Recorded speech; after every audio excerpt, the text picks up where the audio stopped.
대통령께서도 김건희 여사에 대해서 언론을 통해서 현명하지 못한 처신이라고 언급하신 것으로 알고 있습니다. 국민들께서 보시기에 기대에 미치지 않았다고 한다면 그것은 모두 검찰총장인 제 지혜가 부족한 탓입니다.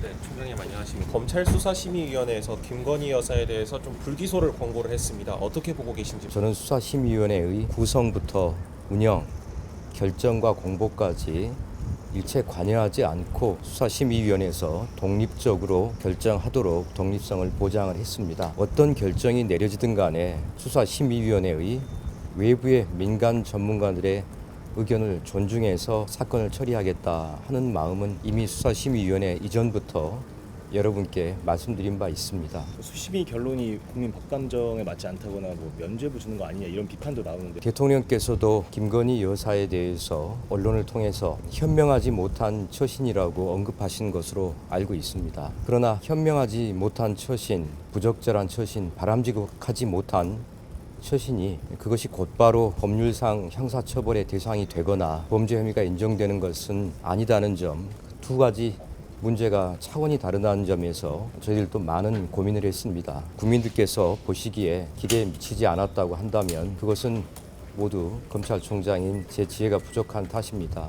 검찰 그 내외부에서 이 수심위를 좀 폐지해야 된다 이런 목소리도 좀 나오고 있는데 메일도 받으셨다고 이런 거에 대해서 어떤 입장이십니까?